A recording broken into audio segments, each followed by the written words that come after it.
తాకట్లో ఉన్న మీ బంగారాన్ని విడిపించి ఆ రోజు ఆన్లైన్ రేటుకి కొంటాం. Sharma gold company.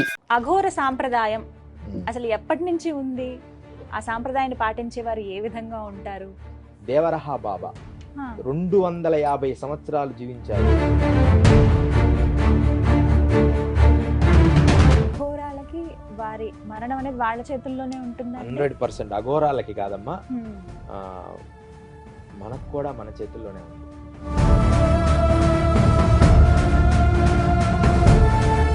దేవాలయాల్లో చాలా మంది సాధువులను చూస్తామండి, అలాగే అఘోరాలను కూడా చూస్తూ ఉంటాం. అంటే వారితో మాట్లాడే ప్రయత్నం చేసినప్పుడు ఎవరు మాట్లాడు, ముక్కుసూటితనం యోగులకు ఎక్కువ ఉంటది. వాళ్ళలో పాజిటివ్ గా చెప్తే వాళ్ళు మమ్మల్ని హ్యాపీగా చూస్తారు. అదే నెగిటివ్ గా చెప్తే నెగిటివ్ ఉండింది, ఖచ్చితంగా నెగిటివ్ చెప్పాలి. అప్పుడు పరిస్థితి ఏంటి?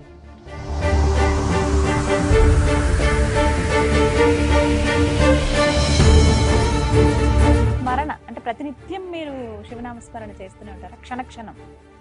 ముందు చేస్తా, తర్వాత చేయాల్సిన అవసరం లే. లోపల ఆటోమేటిక్ గా ఏదైతే మనం అనుష్ఠిస్తామో అది జరుగుతూనే ఉంటుంది.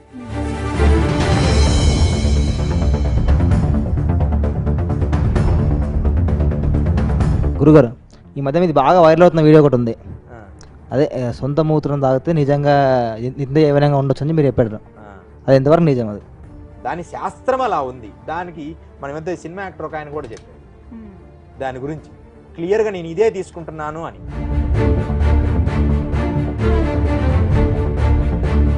అఘోరాల జీవన శైలి ఏ విధంగా ఉంటుంది? మా గురువులతో మేము నడిచేటప్పుడు ఒక దుష్ట దుర్మార్గుడు గురువుని ప్రశ్నించాడు, మీరు ఇలా ఉంటారు, మీ కథ చూసినాంలే. ఎమ్మడే గురువు గారు వాడిని చంపేశాడు.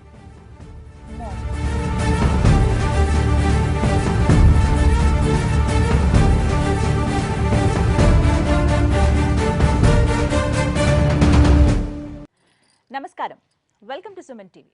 మన సనాతన ధర్మంలో ఎన్నో సాంప్రదాయాలున్నాయి. శైవ సాంప్రదాయం, శ్రీ వైష్ణవ సాంప్రదాయం అని ఇలా ఎన్నో. ఇందులో ముఖ్యంగా అఘోర సాంప్రదాయం గురించి చెబుతారు.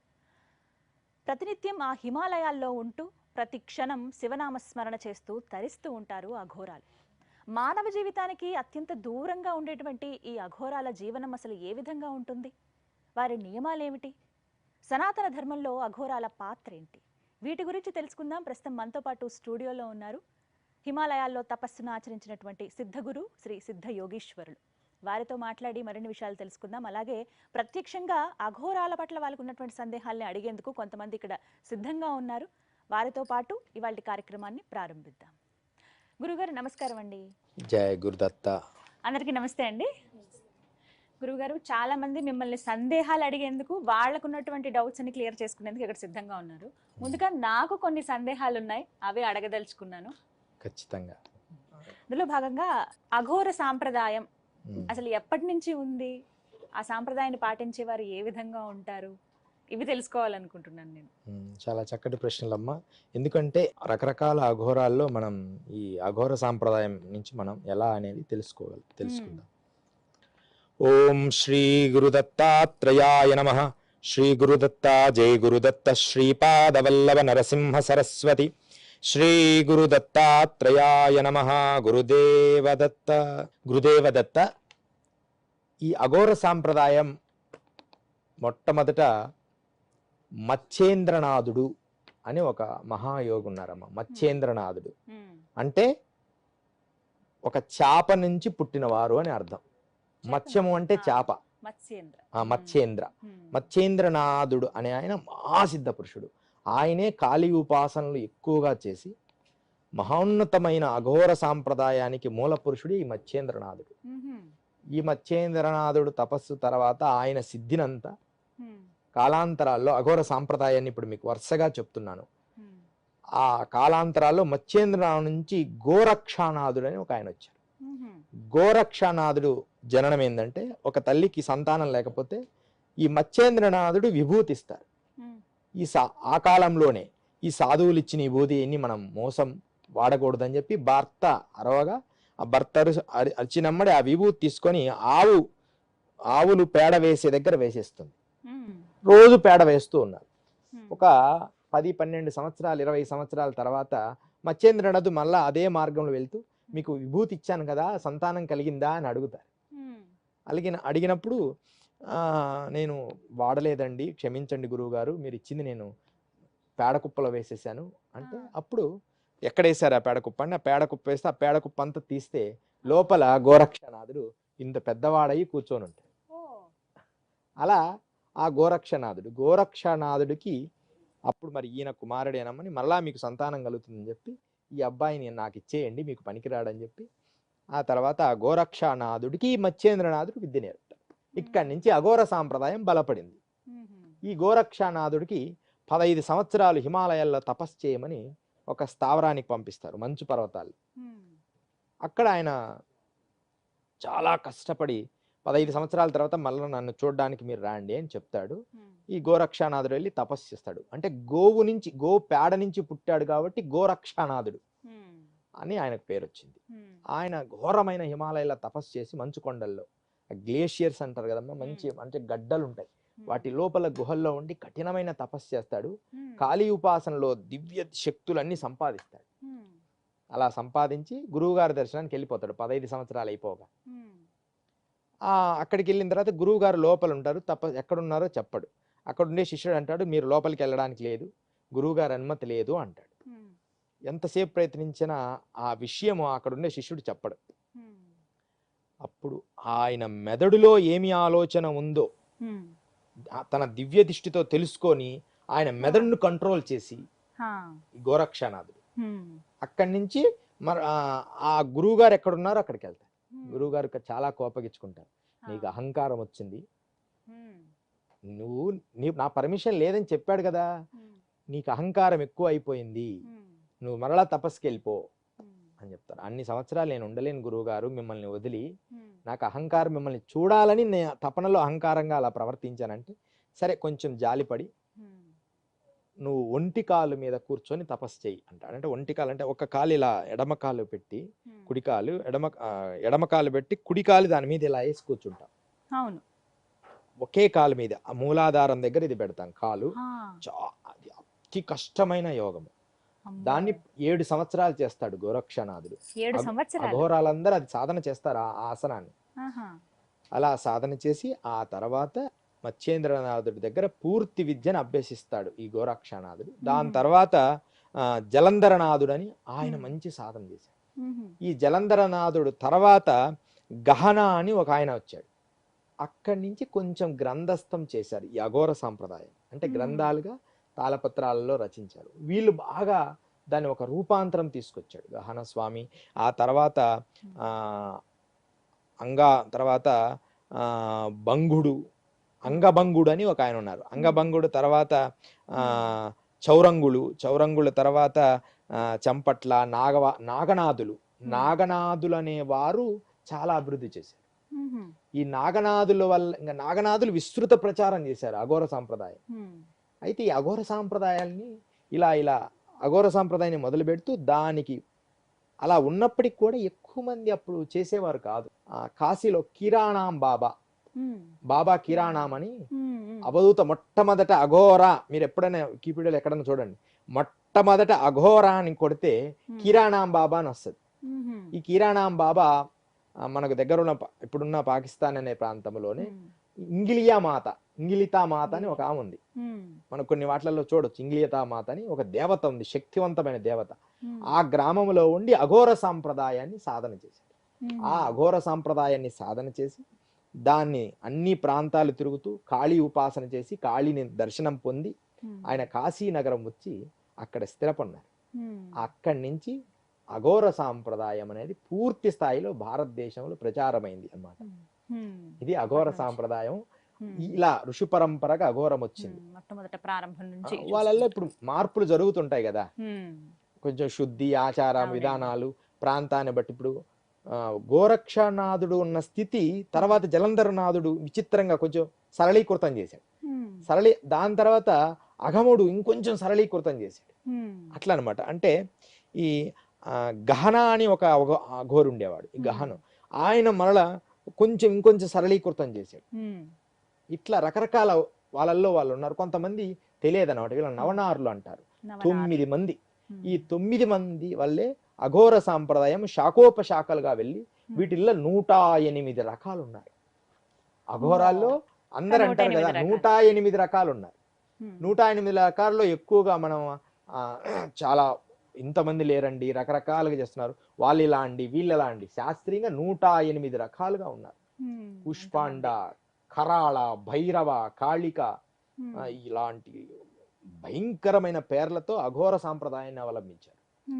వాట్లలో ఆ 108 కూడా ఈ 4 ఉన్నారు. ఏదంటే 4 అఖాడాలు ఉన్నాయి. హవన్ అఖాడా, జూనా అఖాడా, ఇట్లా 4 అఖాడాలు ఏర్పరచుకొని ఇది మా గ్రూపు, ఇది మా గ్రూపు అని చెప్పి వాటిలో ఉన్నారు. అత్యంత విశిష్టమైన సాంప్రదాయం ఏది ఇందులో? అంతా ఒకటే, కొంచెం మార్పులు ఉంటాయి. నాగ సాంప్రదాయం, నాథ సాంప్రదాయం, నాగసాధువులు అంటారు, నాగసాధువులు అంటారు కదా. ఏది లేదు, కఠినత్వాన్ని అభ్యసించే విధానంలో తీక్షత అంటే తీక్ష పొంది దాని శ్రద్ధ జ్ఞానము పొంది ఎవడైతే చేస్తాడో వాడు అఘోరే. ఘోరము కాని, దాని అర్థం ఏంటంటే ఘోరము కానిది అఘోరము. అఘోరము మీనింగ్స్ ఘోరము కానిది అంటే దాన్ని అది చెడు కానిది, అది అఘోరము అంటే. కానీ చాలా మంది భయపడతారండి అఘోర అనగానే, నెగటివ్ ఒపీనియన్ మనం చూస్తాం. మీరు గమనించారా అది? అవును, గమనించాను. అందుకనే మా గురువులు కూడా సంఘములోకి వెళ్ళేటప్పుడు సంఘానికి తగినట్టుగా ఉంటారు. వస్త్రాలు తీసేటప్పుడు వస్త్రాలు తీసేయడానికి సిద్ధంగా ఉంటాం. సిగ్గు బిడియ సంఘానికి ఉన్నప్పుడు సంఘ పరిధికి దగ్గరగా ఒకే వస్త్రము, నల్ల వస్త్రమో తెల్ల వస్త్రమో ఏదైనా, అసలు ఏదో ఒక చిన్న కౌపీనం పెట్టుకొని సంచరిస్తుంటారు అఘోరాలు. గురుగారు, ఎన్నో ప్రశ్నలు అడిగేందుకు వీరంతా సిద్ధంగా ఉన్నారు. ముందుగా మాట్లాడండి, మీ పేరు? గురుగారు, నా పేరు వెంకటరెడ్డి. నాకు అఘోరాల విషయంలో కొన్ని సందేహాలు ఉన్నాయి. ఖచ్చితంగా. గురుగారు, అఘోరాలు కొన్ని వందల సంవత్సరాలు బతుకుతారు అని చెప్తా ఉంటారు. మరి మీరు ఎక్కడ నివసిస్తుంటారు? ఆ 100 సంవత్సరాలు బతికే విషయంలో రహస్యం ఏంటి? మీరు తినే అటువంటి ఆహారం ఏమిటి? చాలా అద్భుతమైన ప్రశ్న. ఇది మంచి విషయమే. ఎక్కువ సైన్స్కి చెప్తే గాని పిల్లలు నమ్మరు. అఘోరాలు గురించి ప్రూఫ్స్ ఏంటని 17వ శతాబ్దంలో యూరోప్ లో ఒక సంఘటన జరిగింది. ఇప్పుడు అఘోరం అక్కడి నుంచి తీయాల్సిన పని లేదు. యూరోప్ లో 17వ శతాబ్దంలో ఎన్ని ఎట్లా తెలుస్తాయి అంటే, మనకు బుక్స్ వస్తాయి చాలా, అంటే ప్రతి సంవత్సరానికి సంబంధించింది మొత్తం ప్రపంచ దేశాల్లో ఏమేమి జరిగినాయని కొన్ని బుక్స్ ఉంటాయి, మనకు తెలుసు కదా. వాటిల్లో మనం ఎన్ని చదువుతున్నప్పుడు అప్పుడప్పుడు మనకు తెలుస్తుంది. 17వ శతాబ్దంలో యూరోప్లో విపరీతమైన దొంగతనాలు జరిగాయి. గురువుగారు ఇక్కడ అడిగితే ఎక్కడ యూరోప్ చెప్తున్నారు, దొంగతనాలు జరుగుతున్నాయి. ఏం దొంగతనం తెలుసా అమ్మ? బంగారం, వజ్రాలు, వైడూర్యాలు కాదు, ఏ బ్యాంకులు కూడా కాదు, ఏ వస్తువులు కాదు, పూడ్చిపెట్టిన మనిషి శవాలు. పూడ్చిపెట్టిన మనిషి శవాలని యూరోప్ లో దొంగతనం చేస్తున్నారు. అవి 1-2 అయినా ఫస్ట్ జరిగినప్పుడు పెద్ద పట్టించుకోలేదు, అవి వందలుగా మారిపోతున్నాయి. ఏం జరిగింది అని అప్పుడు వాళ్ళు ప్రత్యేక కమిటీ వేసి, ఆ గవర్నమెంట్ ఏదో ఎక్కడో జరుగుతుంది అని చెప్పి ఆలోచన చేస్తున్నప్పుడు వాళ్ళకి ఆ ఎముకలు తీసుకెళ్ళి, యూరోప్లో ఆ తోవిన మమ్మీస్ ఎముకల్ని తీసుకెళ్ళి ఒక రకమైన పాత్రలు, ఒక రకమైన టాబ్లెట్స్ తయారు చేసి డాక్టర్స్ ఇస్తున్నారు. మనుషుల ఎముకల నుంచి చేసిన టాబ్లెట్స్. ఆ క్రమములో ఈ అఘోరాల గురించి వాళ్ళు రాశారు. అఘోరాలు మరి ఇండియాలో ఎముకలతో పూజలు చేసి ఎముకల్ని పెట్టుకుంటారు కదా, ఎందుకు వాళ్ళు అలా చేస్తారని వాళ్ళు ఒక కమిటీ ఏర్పాటు చేసి అఘోరాల మీద వాళ్ళు ఒక రీసెర్చ్ చేశారు. ఎందుకు ఎముకల పుర్రెల్లో వాళ్ళు తింటారు, అదేనమ్మా, ఈ అఘోరాలు ఎందుకు ఇన్ని సంవత్సరాలు ఎంత ఆరోగ్యంగా ఉంటారంటే వాళ్ళ ఉద్దేశం ఏంటంటే, ఇక్కడి నుంచి ఈ అఘోరాల నుంచి ఎవరో ఒక అతను తెలుసుకొని ఎముకలతో తయారు ఆ పుర్రెలు ఎముకలతో తీసుకోవడం వల్ల ఎక్కువ కాలం బ్రతకగలం. ఇది సైన్సే, కానీ ఇది నేను తప్పుగా అనుకోకండి, అలా ప్రూవ్ అయింది. మనిషి ఎముకలు ఇప్పుడు లేదు, అది తప్పే, కానీ అట్లా చేశారు. చేస్తే ఎక్కువ కాలం ఎక్కువ ప్రోటీన్స్ ఉంటాయి, 2000కు పైన ఉంటాయి మన బాడీ ఎముకల్లో ఉంటాయి ఎనర్జీ, దానితో పొడి చేసి ఏదో చేశారట అని ఒక నమ్మకం. అదే మనం వికీపీడియాలోకి వెళ్తే అన్నీ ఉన్నాయి ఈ రోజుల్లో, లేనిది లేదు, అది ప్రూవ్ అయింది. సరే అది పక్కన పెడితే అప్పుడు అఘోరాల గురించి ఒక మొత్తం ప్రపంచ దేశాలకు తెలిసేటట్టుగా వాయిస్, అప్పుడు దాకా అఘోరాలు ఇండియా వరకే. అప్పుడేమైందంటే ప్రపంచ దేశాలకు అప్పుడు స్టార్ట్ అయింది. 17వ శతాబ్దంలో యూరోప్లో జరిగిన సంఘటన వల్ల ప్రపంచ దేశాలకు అఘోరా గురించి తెలిసింది. ఇలా అఘోరాలు ఉంటారు, వాళ్ళు ఇలా ఎముకలతో ఆడుకుంటారు, ఎముకలతో మాంసం తింటారు, ఎముకల్లో ఆహారం తింటారు అని. సరే అదంతా మనం పక్కన పెడితే వాటితో ఏమీ కాదు, అది నేను చెప్పాలనుకున్నా. నిజం కాదు అది. ఏది నిజం అంటే వాటితో పాటుగా యోగా, మొట్టమొదటి నీ దేహమును నీ కంట్రోల్లో ఉంచుకోవాలి, నీ ఇంద్రియాలు నీ కంట్రోల్లో ఉంచుకోవాలి, నీ బుద్ధిని నీ కంట్రోల్లో ఉంచుకోవాలి, గుండెని ఆఫ్ చేయగలగాలి ప్రాణాయామంతో. గుండె బీడింగ్ మన సెల్స్ని మనం యోగ సాధన చేసినప్పుడు కపాలభాతి మీరు చేయండి, బాగా చేసినప్పుడు ఒక్కసారి సెల్స్ అంతా అలా ఆగిపోయినట్టుగా ఉంటుంది, గాలిలో తేలిపోయినట్టుగా ఉంటుంది రియల్గా ప్రాక్టీస్ చేస్తే. ఇలా మనిషి తనను తాను ఒక పీస్ ఆఫ్ మైండ్ ఎప్పుడు చేసుకోగలుగుతామో అది చాలా ఉపకరిస్తుంది. కానీ మనం పీస్ ఆఫ్ మైండ్ చేసుకోవాలనుకుంటాం కానీ ఓన్లీ ఫిజికల్ ఎనర్జీ కోసం పీస్ ఆఫ్ మైండ్ చేసుకుంటాం కానీ మెంటల్ ఎనర్జీ కోసం పీస్ ఆఫ్ మైండ్ చేయం. బాగా గుర్తించండి. ఫిజికల్ ఎనర్జీ కోసం చేస్తాం, మేము అందంగా ఉండాలి, మేము యాక్టివ్గా ఉండాలంటే ఉదయం మేము ఎక్సర్సైజ్ చేయాలి. కానీ మెంటల్ ఎనర్జీ కోసం చేసే వాళ్ళు యోగులు. అది ఎంత జీరో లెవెల్లో చేసుకుంటారు. మనుషుల్ని కలవరు, మనుషుల థాట్స్ వాళ్ళకుండవు, మనుషుల ఆలోచనలు వాళ్ళకుండరు, వాటికి రియాక్ట్ కారు. అలా బ్రెయిన్ ఎంతో కంట్రోల్గా చేసి వేల సంవత్సరాలు బ్రతికిన యోగుల్ని నేను చూశాను. వారు అడిగిన ప్రశ్నకి ఇంకొంచెం ఎక్స్టెండ్ చేస్తూ, నిజంగా వేల సంవత్సరాల పాటు బ్రతికున్న వాళ్ళు ఉన్నారా అండి? 100% ఉన్నారు, ఇప్పటికీ ఉన్నారు. వాళ్ళల్లో నేను చూసిన వాళ్ళని చెప్తా. దేవరహ బాబా 250 సంవత్సరాలు జీవించారు. మొత్తం మన ఈ మధ్య కాలం వరకు కూడా 10, 20 ఏళ్ళ వరకు ఉన్నారు ఆయన. ఆయన ఎంత గొప్పవారు అంటే చాలా గొప్పవారు ఆయన. దేవరహ బాబా అనేది అందరికి తెలిసిన సత్యం. అది ఒక పక్కన పెడితే ఆయన హిమాలయస్ లోనే ఉండిపోయారు. అందరు అక్కడికే వెళ్ళి ఆయన దర్శించి వచ్చేవాళ్ళు, ఉత్తరకాశీ అటు హిమాలయాలకి వెళ్ళి. కానీ బర్ఫానీ బాబా, ఆయన అమర్కంట్లో ఆశ్రమం ఉంది, వారు ప్రతి సంవత్సరం విశాఖపట్నం వచ్చేవారు. వారిని దగ్గరగా నేను దర్శించాను. వారు 300 సంవత్సరాలు జీవించారు. మీరు ఒట్టి బర్ఫానీ బాబా అంటే రాదు, 300 years బర్ఫానీ బాబా అంటే మీకు ఆయన రూపం వస్తుంది. ఆయన ఎంత మంచివారంటే చివరిలో మొదట్లో ఎవరిని తగిలేవారు కాదు. ఆయన 50 సంవత్సరాల తర్వాత హిమాలయస్కి వెళ్ళి ఇక 200 సంవత్సరాల తర్వాత వచ్చారు. ఎంతో మందిని సేవా కార్యక్రమాలు ఆయన, మనం వెళ్తే మనకి కూడా ఆయన తగిలి విభూది పెట్టేవారు. 2021లో ఇక ఉండన్రా అన్నారు. అంటే ఇక కొత్త దేహం ధరించాలనుకుంటున్నా అన్న, అంటే కొత్త చొక్కా వేసుకోవాలి, చాలా తగ్గిపోతుండ్రు పబ్లిక్ లో. కొత్త చొక్కా ధరించాలనుకుంటున్నా అంటే కొత్త దేహాన్ని ధరించాలనుకుంటున్నా నేను, ఇంకా నేను ఉండనని ఆయన హాయిగా అలా కూర్చున్నట్టు వెళ్ళారు 2021 కరోనా ముందు. అంటే అఘోరాలకి వారి మరణం అనేది వాళ్ళ చేతుల్లోనే ఉంటుంది. 100% అఘోరాలకి కాదమ్మా, మనకు కూడా మన చేతుల్లోనే ఉంది. ఎలా అంటారు? 100%. కానీ సెల్ఫ్ని మనం మన వీలైనంత కంట్రోల్గా ఉంచుకొని, అంటే వేల సంవత్సరాలు బ్రతకాల్సిన అవసరం లేదు. ఉన్న కొద్ది ఏళ్ళైనా సరే మన మరణాన్ని మనం గుర్తించాలంటే రోజుకు 1 గంట యోగా, ఒక 20 నిమిషాలు మెడిటేషన్, ఇవి 2 కలుపుకొని కంటిన్యూగా లైఫ్ లాంగ్ చేస్తే మన సెల్స్ ఎప్పుడు డౌన్ అవుతుంటే, అంటే మన రక్త కణాలు ఎప్పుడు వీక్ అవుతున్నాయో మనకు తెలిసిపోతుంది.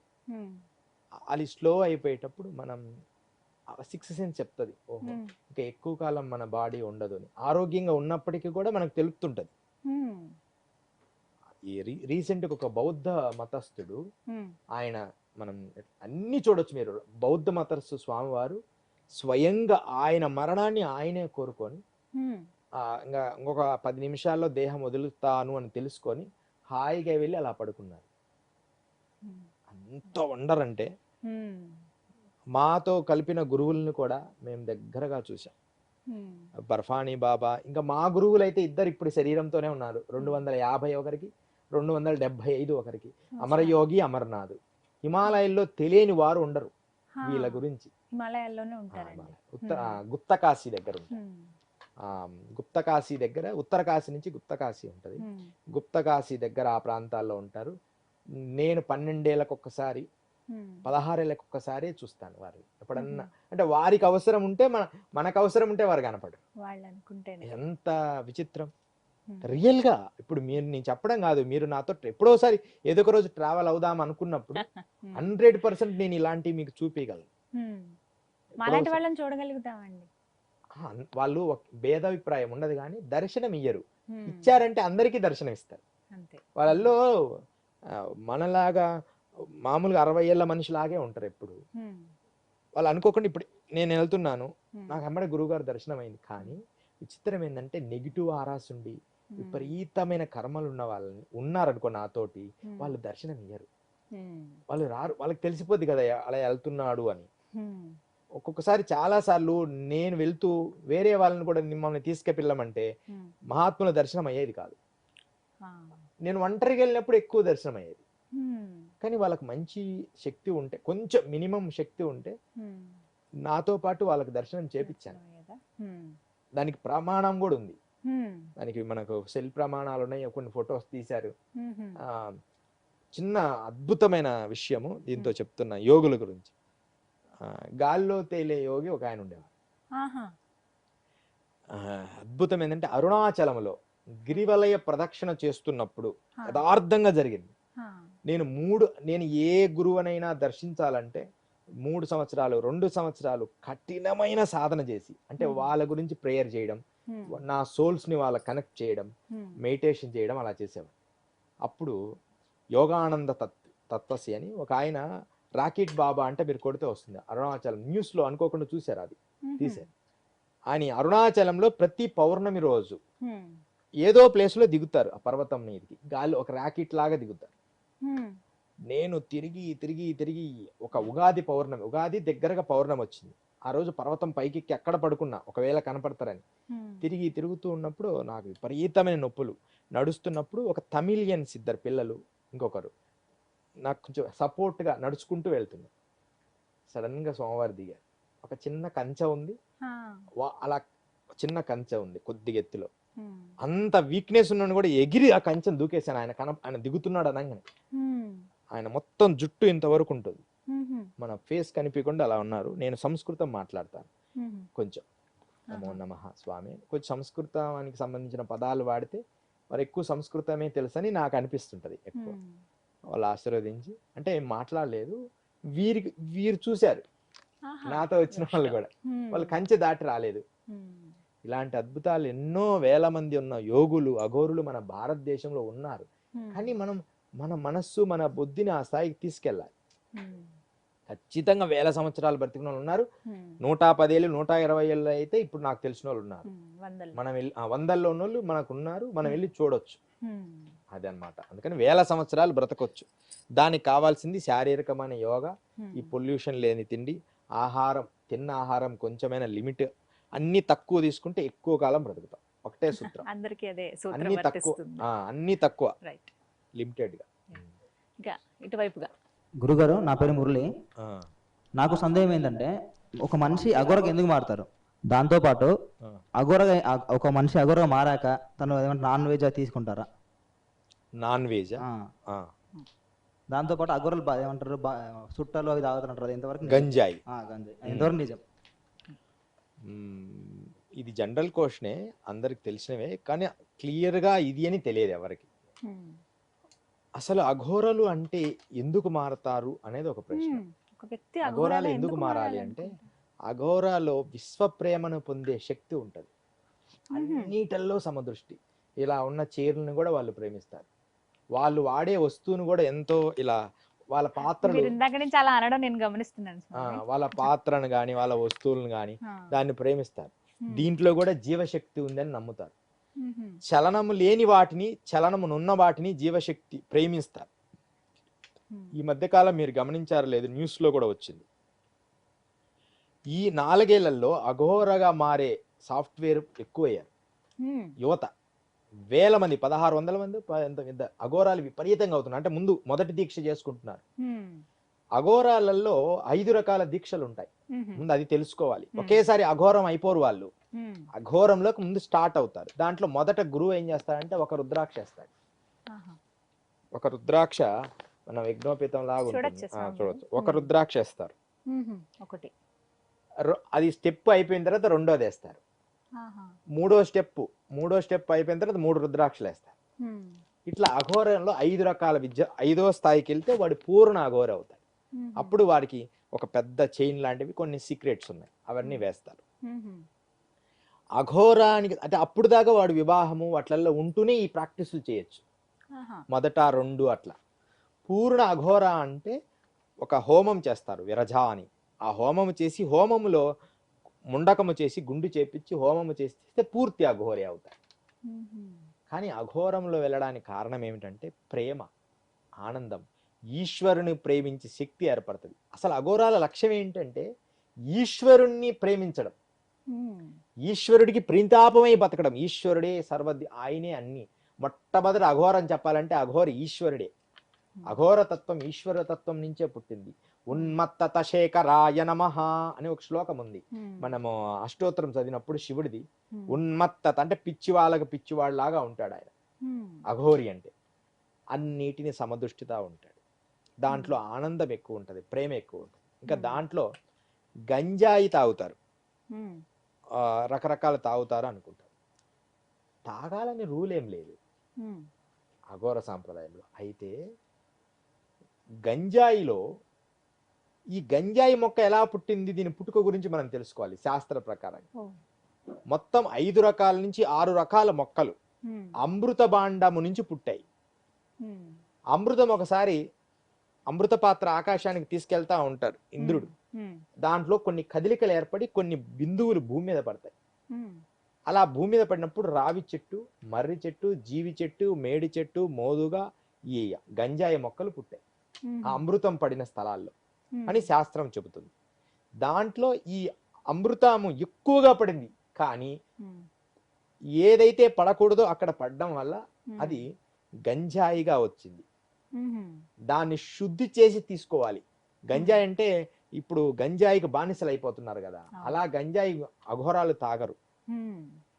రోజుకు 2-3 సార్లు అలా ఒక పద్ధతి దాన్ని నీళ్ళతో కడిగి శుద్ధి చేసి దాన్ని పిండి ఒక విధానంగా తీసుకుంటారు. అలా అఘోరంలో గంజాయి తీసుకుంటారు. ఇక మాంసభక్షణ గురించి అడిగారు. అసలు బతికున్న దాన్ని వాళ్ళు చంపరు అని మీరు ముందు నిర్ణయం చేసుకోవాలి. చనిపోయిన దాన్నే వాళ్ళు స్వీకరిస్తారు. ఎందుకంటే అది బ్రహ్మ పదార్థమైంది. బ్రతికున్నప్పుడు ప్రాణం, మరణించిన తర్వాత బ్రహ్మ పదార్థం. ఈ 2 కథల గురించి మీకు చెప్పాలి. నన్ను గంజాయి తాగమని ఎంతో మంది అఘోరాలు నన్ను అరిచారు. నువ్వు మాలో మిమ్మల్ని మేము కలుపుకోం, నువ్వు గంజాయి తాగవు అని. అంటే చిన్నవాడిని అప్పుడు. నేను తాగితే భయం ఏంటంటే అందరూ నన్ను భయపెట్టారు. ముందు గంజాయి తాగనే కళ్ళు తిరిగిపోతాయి, గంజాయి తాగనే పడిపోతాం అని బాగా భయపెట్టేటప్పుడు నేను తాగనండి అని. పాపం ఒక నాగసాధు అయితే నన్ను నెట్టారు. అంటే కొట్టడం అంటే ఎడమకాలతో ఊరికట్ట ఇక్కడ నెట్టారు. చిన్నవాడిని కదా, కొద్దిగా నొప్పి తగిలిన ఏడ్చేసా. బాగా చాలా ఏళ్ల క్రితం, నాకు ఇప్పుడు ఇది జరిగి 30 ఏళ్ల క్రితం, అంత చిన్నవాడిని. ఏడ్చాను. ఏడ్చిన తర్వాత మరలా పెద్ద గురువు గారు వచ్చారు. అయితే మొండితనం ఉండేది, విద్య నేర్చుకోవాలి, వీళ్ళల్లో నేను కూడా ఒక సాధకుణ్ణి అనిపించుకోవాలనే తపన ఎక్కువ. పెద్ద గురువు గారు వచ్చి కూర్చోగానే అందరు ఆదేశ అన్నారు. నేను కూడా ఆదేశ గురువారు అని. ఆదేశ అంటే ఒక చరణం, నమస్కరించడం ఆదేశ. ఆదేశ అని చెప్పి నమస్కరించిన తర్వాత ఆ మంట వేసి చిలుములు కాలుస్తుంటారు. దాంట్లో మట్టి చిలుము, అది కాల్చిన తర్వాత కాలిస్తే నీట్గా ఉంటుంది ఆ హోల్. అది కాల్చుతున్నప్పుడు ఆ చివటం ఉంటుంది, ఇలా పట్టుకునేది అఘోరల దగ్గర. ఇట్లా పట్టుకొని చివటం తీయాలి. మా దగ్గర కూడా ఉంటుంది. అంటే ఇప్పుల మీద ఉంటే దాన్ని తీయాలని. ఆ చిలుము తీసే ఆ చివటానికి జారిపోతుంది. అది ఇంత ఉంది, అది మట్టిది. ఎంతసేపు ప్రయత్నించారు, ఒక 5 సార్లు. ఎమ్మడే నేను చేయబెట్టిన మంటల్లో ఇలా తీసి పక్కన పెట్టి దూప్ దూప్ దూప్ అంటే పాగలే దూప్ దూప్ అంటే నువ్వు పిచ్చడం ఎలా పెట్టుతున్నావు అని అన్నారు. గురుగారు మీ ఆనందం కోసం నా ప్రాణమైన ఇస్తా అన్న. అంటే ఇప్పుడు అది గ్రేట్ అని కాదు, అంత లవ్ అనమాట వాళ్ళంటే. దానికి ఆ పెద్ద గురువు గారు ఎంత సంతోషపడినారో. ఒరే వాడు గంజాయి తాగకపోయినా పర్వాలేదు, ఒక్కసారి అందరు ఇలా చూడండి అని చెప్పి అందరికి చెప్పి వీడు మన సాధనలో చేసుకునే ఒక సాధకుడే అని చెప్పి తీర్మానం చేశారు. అప్పటి నుంచి నన్ను అందరూ గుర్తుపడతారు. అఘోరాలంటే ఖచ్చితంగా తీసుకుంటారు గాంజాయి అనే ఒక మాట అయితే తీసుకుంటారు. తీసుకుంటారు 100% తీసుకుంటారు, కానీ బానిస కాదు. లేకపోతే లేదు. ఆ మత్తులో ఇప్పుడు ఒక మంచి మత్తు తీసుకొని ఆ మత్తులో ధ్యానం చేస్తే, కానీ ఇదే బుద్ధి దుర్మార్గుడికి కలిగిందనుకో, ఈ చైర్ మీద కూర్చొని ఇంకోటి ఏదో చేస్తే మందు తాగితే బాగుంటది అనుకుంటాడు. అంటే వాడు వస్తుని ప్రాపర్టీని వాడికి అనుకూలంగా మార్చుకుంటాడు. కానీ యోగులు అది ఆత్మ సాధనకు వాడతారు. మత్తు తీసుకుంటారు కానీ ఈశ్వరుని ధ్యానిస్తారు. ఇలా అఘోర సాంప్రదాయాల్లో తప్పు కాదంటారు. అంతే కదా, ఈశ్వర ప్రణితాపమై బతుకుతారు కదా. నేను తప్పు ఒప్పుల గురించి చెప్పడం లేదు. ఏదైనా ఈశ్వర ప్రణితాపమై బ్రతకడము యోగము. అది పూర్తిగా దేనికి బానిస కాకూడదు, ఈశ్వరుడికి తప్ప. అది చాలా గొప్పది. నాతో ట్రావెల్ చేసిన వాళ్ళందరికీ ఇది తెలుస్తుంది. ఈశ్వరుడికి ప్రణితాపమై బతకాలి. ఈశ్వరుడే సర్వశరణాగతుడు. వాళ్ళు ఏమి తీసుకున్నా ఈశ్వర ధ్యానం. ఓం నమ శివాయ అంటుంటారు, బం బం భోలే అంటారు. మరి మనస్సంతా చూడు అది బాగుంది. ఇప్పుడు చూడు మనం కొంచెం ఇప్పుడు యువతగానే కొంచెం అందం కనపడంగానే అది బాగుంది కదా అంటారు. అంటే జనరల్గా అయినా అంటారు. ఒక మంచి వర్షం పడింది అనుకో, చల్ల గాలి వస్తే గురుగారు మరికొన్ని ప్రశ్నలు. నమస్కారం గురుగారు, నా పేరు మల్లేశ్వరరావు అండి. అద్భుతం. నాకు ఒక ప్రశ్న ఉందండి. నేను విన్నాను ఒక సమయంలో గంగా నది నిశ్చలంగా ఉంటుంది. ఆ టైంలో అఘోరాలందరూ కలిసి కపాలం చితితో పూజ చేసిన తర్వాత అప్పటి వరకు నిశ్చలంగా ఉన్న గంగా నది ప్రవహిస్తుంది అని విన్నాను. మీరు కూడా ఆ పూజ ఏమైనా చేశారా? చాలా చక్కటి ప్రశ్న అది. అయితే సంవత్సరానికి ఒకసారి కొన్ని పూజలు జరుగుతాయి, గంగా పూజలు. అఘోరాలు చేస్తుంటారు. నేను ప్రత్యక్షంగా చూశాను కొన్ని పూజల గురించి అలాంటి వాటిని. కానీ అలా కాకపోయినప్పటికీ మాకు ఒక నియమం ఉంటుంది. అంటే ఈ సాంప్రదాయంలో నేను కొన్ని విద్యలను పూర్తి చేశాను. వాటిని తారా ఒకటి, కాళీ ఉపాసన ఒకటి, శాస్త్రీయంగా చాలా నిష్టగా అలా పూజలు చేశాను. ఆ పూజలు చేసిన స్టోరీ చెప్తే మీకు ఇది అర్థమవుతుంది.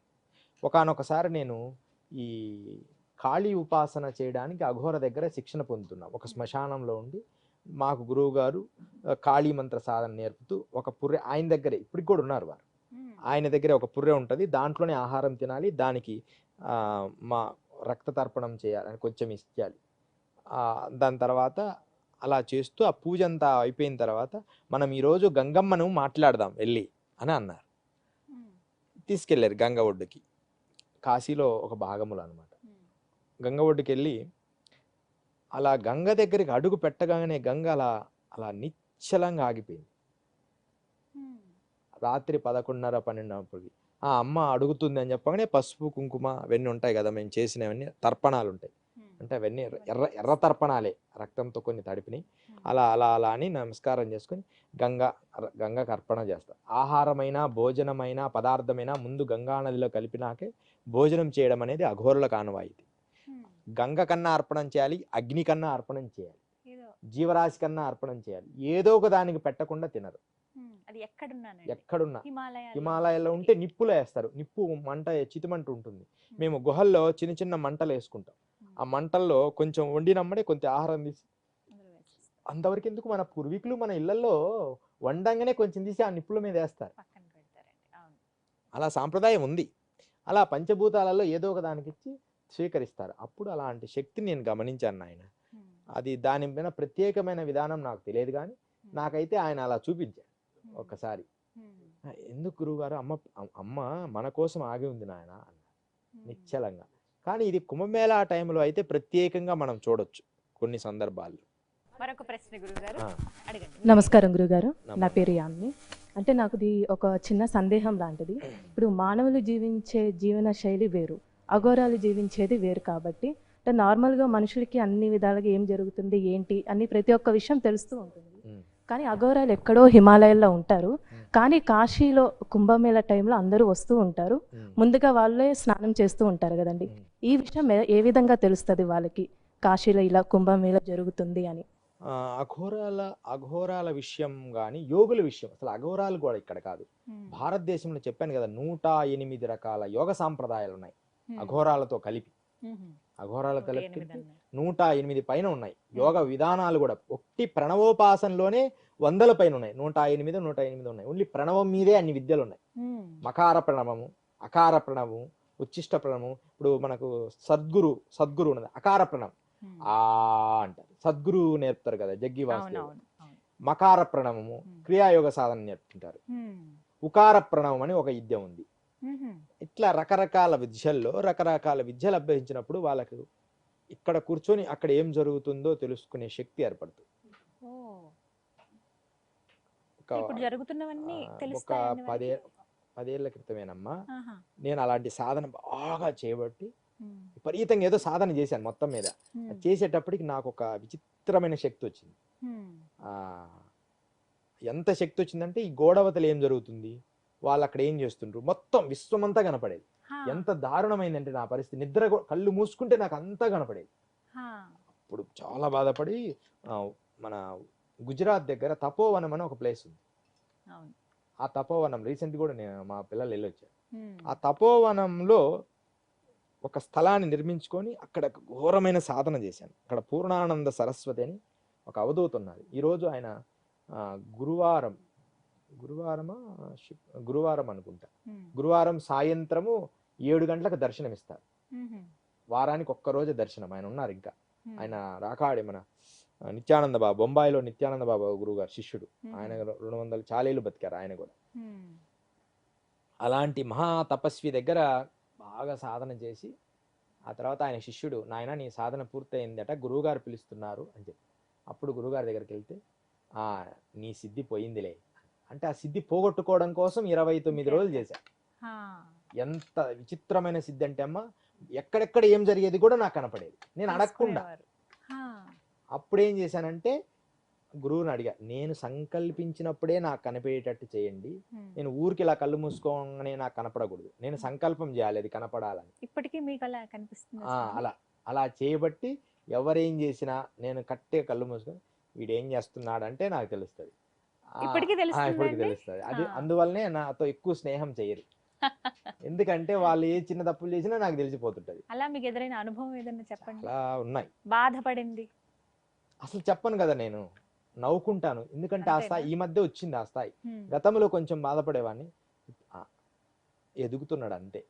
ఎక్స్పీరియన్సే కదమ్మా, ప్రతిదీ ఎక్స్పీరియన్స్. వాడి కష్టము దుఃఖం వచ్చినప్పుడు నివారిస్తా కానీ వాడు మంచి చెడులు చెప్పను. ఎక్స్పీరియన్స్ అవుద్ది. ఎందుకంటే ఏది పొగుడుతున్నామో అది ఎక్కువ కాలం ఉండదు. అది ఓన్లీ క్షణభంగరమైన దానికోసమే ఆ క్షణం పొగుడుతారు. ఇది న్యాచురల్ జీవితం. అయితే ఈ విషయం ఇక్కడి నుంచి మనం ఏంటంటే దివ్య దృష్టి ఏర్పడుతుంది. అది ఎలా ఉంటుంది అంటే థర్డ్ ఐ ఉంటుంది. థర్డ్ ఐ, 3వ నేత్రం. అది ఎలా ఉంటుంది, అడ్డంగా ఉంటుంది ఇట్లా. ఇప్పుడు ఇది ఇలా ఉంది కదా, ఇప్పుడు ఇట్లా ఉంది కదా, ఇదే కన్ను ఈ లోపల ఉంటుంది. పిట్యూటరీ గ్రంథి, ఈ పైనున్న గ్రంథి నుంచి మధ్యలో ఈ భాగంలో కింద ఉంటుంది. అది కిందికి ఇలా భూమిని చూస్తుంటది. పైనుంచి ఇక్కడ ఫోకస్ అయినప్పుడు మనం ఇలా కూర్చొని అంతర్ముఖం అంటే ఈ నేత్రాలు పైకి తిప్పుతాం ఇట్లా లోపల. అది ఆటోమేటిక్గా లోపల ఉన్నది మేల్కొంటది. అలా కొద్దిసేపు మీరైనా ప్రాక్టీస్ చేస్తే అంటే కొంచెం ఆటోమేటిక్గా మీకు కూడా రోజు కొంచెం ఆ శక్తి వచ్చి మీకు జరగబోయేది ఎందుకు తెలుస్తుంది. కొంచెం ఈ రోజు నాకు ఇది జరగబోతున్నట్టుంది, అలా అఘోరాలకు తెలిసేది. కానీ ఈ రోజు అవసరం లేదు, ఎందుకంటే సోషల్ మీడియా పెరిగిపోయింది. ముఖ్యమైన హిమాలయాల్లో రహస్యంగా ఉన్న యోగులకు తప్ప వాళ్ళకి ఆటోమేటిక్గా తెలిసిపోద్ది. కుంభమేళా అలహాబాద్లో జరుగుతుంది, కాశీలో కాదు, అలహాబాద్ త్రివేణి సంగమం దగ్గర జరుగుతుంది. దానికి ఉన్న మా గురు సాంప్రదాయాలు మొత్తం వస్తారు. ఇక ఎక్కడ అసలు చెయ్యాల్సిందే మాలాయపక్ష అమావాస్య 1వ తారీఖున కూడా ఉన్నట్టుంది కదండి. ఇక్కడ మనదేది నర్మదా కుంభమే, నర్మదా పుష్కరాలు, అది పుష్కరాలు అవుతుంది. అక్కడే మా గురు సాంప్రదాయమైన చమనరౌషి ఆశ్రమం కూడా ఉంది. ఇలా దివ్య దృష్టి అనేది ఏర్పడుతుంది. కాబట్టి ఆ దివ్య దృష్టితో చూసుకొని వాళ్ళు వస్తారు. వాళ్ళు అందరూ మన వస్త్రాలు కట్టుకొని వస్తారు, కొంతమంది వస్త్రాలు లేకుండా వస్తారు, సడన్ గా అంటే వస్త్రాలు కట్టుకొని వస్తారు. కానీ వాయుగమన సిద్ధి అని ఒక ఏర్పడుతుందమ్మా. ఎక్కువ ఒంటరిగా ఇప్పుడు మాయలో గురువు గారు పంపించారు నన్ను కొంతకాలం, లేకపోతే చిన్నతనం నుంచి ఇలా ఉండబట్టి మాయలోకి పంపించినారు. కానీ లేకపోతే అంటే వారు గురువు ఆదేశానుసారమే, లేకపోతే మాకు ఇష్టం ఉండదు. అలా మొత్తం మీద దివ్య దృష్టి ఏర్పడుతుంది. దానివల్ల వాళ్ళు తెలుసుకొని అట వేల మంది ఒక్కసారి వచ్చారు. దానివల్ల అఘోరాలు చాలా మంది ఉన్నారు, ఆడవాళ్ళు కూడా ఉన్నారు. అవునా? ఈ ప్రశ్నే అడగదలుచుకున్నారు చాలా మంది, నేనే అడుగుతున్నాను. అఘోరాలలో అసలు మహిళలు ఉంటారా? వారిని ఏమని పిలుస్తారు అంటే గనక? మహిళలు ఉన్నారమ్మా, ఇప్పుడు కొంచెం పెరుగుతున్నారు ఈ మధ్య కాలం. ఎక్కువ వాళ్ళని గురు బెహన్ అంటాం, గురు బెహన్ అంటాము, మాతాజీ అంటాం. కొంచెం పెద్దవాళ్ళు అయితే మాతాజీ అంటారు, లేకపోతే గురు బెహన్ అంటాం. నేను ఒక గురు బెహన్, అమ్మ బీటెక్ చేసేదా ఒకరు గురు బెహన్, ఇద్దరము. నా ఫోటో కూడా ఒకటి ఉంది, ఈ తర్వాత చూపిస్తాను, దాంట్లో ఉంది సెల్లో. గురు బెహన్ ఇద్దరం ఒకేసారి విద్య నేర్పాం. ఆవిడ మాత్రం ఇప్పుడు దుర్గా మన ఇక్కడ ఉంది, జబల్పూర్ దగ్గర ఉంటున్నారు. బీటెక్ చేసి పూర్తిగా గురుసేవలో ఉంటున్నారు, గురు బెహన్. వివాహము అనేది మా సాంప్రదాయాల్లో ఉన్నాయి, అఘోరాల్లో కొన్ని ఉంటాయి. ఎలా ఎప్పుడు అనేది అంటే 2-3 ప్లేసుల వరకు ఉంటాయి. తర్వాత 5వ దీక్షకు వచ్చేటప్పటికి వివాహం ఉండదు. పూర్తి అఘోరి పూర్ణ అఘోరిగా మారిన వాడికి ఇక వివాహం ఉండదు. దీక్షలు ఒక్కొక్క దీక్ష పొందుతూ పొందుతూ పొందుతూ పంచక్రియలు 5 రకాల దీక్ష, 4వ రకాల దీక్ష నుంచి ఇక పూర్తిగా గృహం పరిత్యాగం చేసి 5వ దీక్షలో పూర్తి అఘోర అవుతాయి. కరెక్ట్ గా అఘోర దీక్ష చేస్తే, మంత్రం చేసి జపము చేసి గురువు కరుణ పొంది గురువు కటాక్షించి గురువు ప్రేమించి. ఈ కాలం అలా సాధన చేయడం లేదు, పోవడం ఎమ్మడే అఘోరి కావడం, నేను అఘోరి అని చెప్పడం, ఏదో 4 మంచి మాటలు చెప్పి అఘోర విషయాలన్నీ వాయిస్తో చెప్పడం. నల్ల డ్రెస్ వేసుకున్న వాడల్లా అఘోర అవుతున్నాడు. అలా అఘోరులు కారు. పోగానే వానికి ముందు తెల్ల వస్త్రమే, తెల్ల వస్త్రము తర్వాత పచ్చ వస్త్రం, పచ్చ వస్త్రము తర్వాత కాషాయము, దాని తర్వాత పూర్ణ దీక్ష అయిపోయిన తర్వాత నలుపు చివరగా వేసుకునేది. అంతే తప్ప ఎమ్మడే అఘోరులుగా. ఇప్పుడు ఈ మధ్య నేను చూస్తున్నా కదా టీవీలో, అక్కడ ప్రతివాడు నేను అఘోరి, వాడు కొంచెం నేర్చుకుంటాడు, కొన్ని విద్యలు నేర్చుకుంటాడు అఘోరి, కొన్ని విద్యలు నేర్చుకుంటే అఘోరులు కాలేరు. పూర్తిగా వారితో స్నేహం చేస్తూ పూర్తి నేర్చుకున్నా నేను అఘోర అని చెప్పుకోడు. మంచి ఆయన మంచిది. ఇప్పుడు మా గురువులు ఉంటారు కదా, మంచిది నేర్చుకో, ఇది నేర్చుకో, ఇలా సాధన చేసుకో. ఎప్పుడు నేర్చుకున్నా ఇంకా తెలుసుకోవాలని అన్నట్టే ఉంటాం. శిరస్సు వంచి మంచి అంటే ఎప్పుడు సిలిండర్గా, ఎప్పుడు వినయ విధేయతలతో ఉంటాం అనమాట. గురుగారు మరొకరు సందేహం అడగడానికి సిద్ధంగా ఉన్నారు. గురుగారు, నా పేరు వెంకటేష్. ఇప్పుడు ఒక అఘోరిగా మారినప్పుడు సంసార జీవనాన్ని సాగిస్తారా? అయితే అఘోర సాంప్రదాయములో అఘోరీగా మారిన తర్వాత వివాహాలు లేవు. మారిన తర్వాత అది ట్రూత్ అంతే, ఇంకా దాంట్లో వేరే ఆలోచనే లేదు. అయితే కాలాంతరాలలో ఏమైందంటే ఇంకా దాన్ని పొడిగిస్తూ రకరకాల వాళ్ళకు అనుకూలంగా ఆప్షన్స్ తయారు చేసుకోవడం, అలా ప్రతి దాంట్లో కూడా మనకు అనుకూలంగా మనం మలుచుకోవడం అన్నట్టుగా మారింది. కానీ శాస్త్రీయంగా అఘోరం అంటేనే అన్నిటినీ ఒకే స్థాయిలో చూసే జ్ఞానం. అక్కడ స్త్రీ, ఇక్కడ పురుషుడు అనే భావం అనేది ఉండదు. శక్తి, ప్రకృతి తల్లి వంటి, నేను తండ్రి వంటి. అంటే ఏదైతే శక్తి ఉన్నదో ఆ శక్తి విస్ఫోటనం చేయడానికి పురుషుడు, దానంతర శక్తి, ఈ రెండు ఏకమయ్యే విధానము చేసి లోకహితము చేయాలనే విధానాన్ని మలుచుకొని ఈశ్వర ప్రణితాపమై ఆనంద డోలికల్లో జీవించాలి. ఈ జగత్తుతో సంబంధం లేదు, మాయకు సంబంధం లేదు అనుకో అనే సంకల్పం రావడం అఘోరి అంటే. అంతే తప్ప మరలా అఘోరి అయిన తర్వాత కూడా వివాహం దేనికి? వివాహం ఏం అవసరం లేదు. అయితే అఘోరం అనేది నేను ఇందాక కొన్ని విషయాలు చెప్పినట్లుగా భాగాలుగా ఉంటాయి. మొదటి భాగం, రెండో భాగం, మూడో భాగం అంటే వాడి స్థాయిని బట్టి. 4వ స్థాయి, 5వ స్థాయి వచ్చినప్పుడు ఇక వివాహాలు ఉండవు. ఈ మొదట 2, 3 అంటే ప్రతి వ్యక్తిని మనం ఆదరించాలని అఘోరులు ఒక మంత్రం నేర్పుతారు. ఆ మంత్రం నేర్చుకొని సాధన చేసి లక్షల జపం చేసి అమ్మ దర్శనాన్ని పొందేదాకా వారు భార్య పిల్లలతో ఉండొచ్చు. అంతేగాని అఘోరులు పెళ్లి చేసుకునేది అనేది ఏదైనా జరిగితే అది ఫూలిష్, అంటే అబద్ధం. అఘోరులు పెళ్లిళ్ళు చేసుకోవడానికి లేదు, అఘోరి అయిన తర్వాత. కాకపోతే మొదటి దశల్లో ఉన్న వాళ్ళు వారి వారి వారి భావజాలానికి, వారిలో ఉన్న ఆర్గాన్స్ ప్రాబ్లమ్స్ కంట్రోల్ చేసుకోవడానికి ఒక వివాహం అవసరం. ఇప్పుడు ఒక చెట్టు ఉంటుంది, ఆ చెట్టుకు ఫ్లవర్ వస్తుంది. ఆ ఫ్లవర్ నాకొద్దు, నువ్వు రావద్దు అంటే ఫ్లవర్ రాకుండా ఉండదు. ఆ ఫ్లవర్ తర్వాత అది కాయ అవుతుంది. కాయ అంటే నాకు అస్సలు ఇష్టం లేదండి అంటే అది కాయ రాకుండా ఉంటుందా? ఖచ్చితంగా కాయ వస్తుంది. ఆ కాయ పండు అవుతుంది. ఆ పండు నాకు పండు వద్దు అంటే ఖచ్చితంగా అది పండే తీరుతుంది, తర్వాత అది రాలిపోయే తీరుతుంది. ఇలాగే మనిషిలో ఉండే ఆలోచనలు, కోరికలు అనేవి సహజంగా ఉత్ప్రేరణ అవుతాయి. అందుకని అలాంటి ప్రేరణ కలిగే వాళ్ళకి అఘోర దీక్ష తీసుకోవడం మంచిది కాదు. కాబట్టి అవన్నీ భావజాలు అయిపోయి పిల్లలు పుట్టి పిల్లలు పెళ్ళిళ్ళు చేసి బాధ్యతలు అయిపోయిన తర్వాత మనకి ఈ మధ్య ఆయన పెద్ద ఆయన టీవీ ఛానల్లో కనపడుతుంది. ఆయనకు పెళ్ళి అయ్యి పిల్లలు పుట్టి బాధ్యతలు అయిపోయినాయి. ఆయన అఘోర అయితే ఏమి, ఇంకొకటి అయితే ఏమి, ఎవరికి ఇబ్బంది లేదు కదా. కాబట్టి ఆయన లోకసేవ చేయాలనుకుంటే చేసుకుంటాడు, లేకపోతే ఆయన అఘోరని చెప్పుకుంటాడు. అంతే తప్ప అంటే ఇబ్బంది లేదు. అంతేగాని నీకు లోపల అన్ని కోరికలు పెట్టుకొని నేను అఘోరిని అంటే అది తప్పు. అలాంటి అసలు పెళ్ళిళ్ళు అనేది లేదు. అఘోరమైన తర్వాత పెళ్ళి చేసుకోవడానికి లేదు. కానీ మొదట మంత్రదీక్ష తీసుకునేటప్పుడు వివాహం ఆచరించవచ్చు. మంత్రదీక్షలో అమ్మవారి కాళిదా దర్శనం పొంది 2, 3వ స్టెప్ దాటిన తర్వాత ఇంకా వాళ్ళు పూర్తి అఘోర అవుతారు. 3, 4వ స్టెప్లో వాళ్ళకు ఒక బంధనం అని ఒకటి వేస్తారు. అంగబంధనం అంటారు దాన్ని రహస్యంగా. అది వేసిన వాళ్ళకి ఇంకా సంసారానికి పనికిరాడు, పూర్తి యోగత్వాన్ని పొందుతాడు. ఇది రహస్యం. అంతే తప్ప అఘోరుల వివాహాలు లేవు లేవు లేవు అఘోరులకి. గురుగారు మరొక సందేహం. నమస్తే గురుగారు, నా పేరు అనంత. మనిషి మరణించిన తర్వాత ఆత్మ బాధపడుతుందా, శరీరం బాధపడుతుందా గురుగారు? అసలు మనిషి మరణించక ముందే బాధలు ఉంటాయి, మరణించిన తర్వాత దేనికి బాధలు ఉండవు. శరీరానికి బాధ మనం చూస్తామేమో కానీ ఆత్మకు మరణించిన తర్వాత శరీరానికి బాధ ఉండదు. ఆత్మ మరణించిన తర్వాత చైతన్యం అయితే అసలు ఆత్మకు బాధ ఉండదు. అయితే ఎవరికి బాధ ఉంటుంది అంటే అనుకోకుండా కోరికలు విపరీతంగా ఉండి మరణించి, వాడు చేయకూడని పనులన్నీ చేసి మరణించి, అనుకోకుండా యాక్సిడెంట్ లాంటివి జరిగి ఒక ఫ్లోలో ఉండి ఒక పెద్ద థాట్స్లో ఉన్నోడు మరణించి, ఇలాంటి వాళ్ళు కొన్ని ఆత్మలకి దుఃఖం ఉంటుంది. కానీ దేహమునకు అసలు దేహం ప్రాణం పోయిన తర్వాత ఈ బాడీకి ఇంకా ఏమీ ఉండవు. దీంట్లో ఏదైతే మనల్ని పోషించిందో జీర్ణ వ్యవస్థలో అదే ఈ దేహాన్ని కొరుక్కొని తిని మరణింపజేస్తుంది, పూర్తిగా దీన్ని స్పాయిల్ చేసి పారేస్తుంది.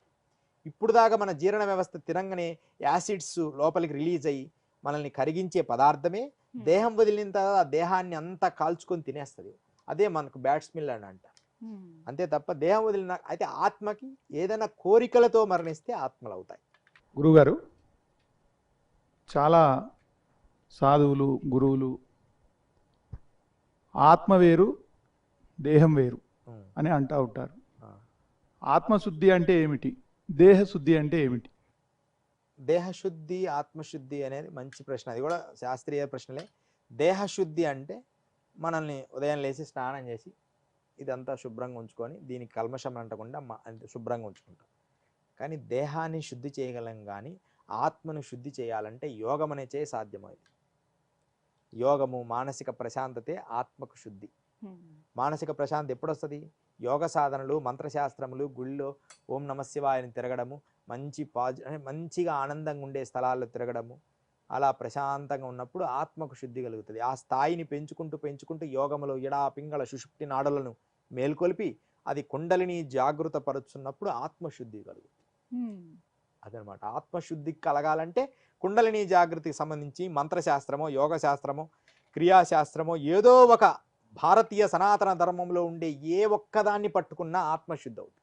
భారతీయ సనాతన ధర్మం అంత గొప్పది ఒకటి. అందుకనే మన కోకొల్లలు కొంతమంది అంటారు మీకు ఇన్ని ధర్మాలు ఇన్ని శాస్త్రాలు ఎందుకండి అని.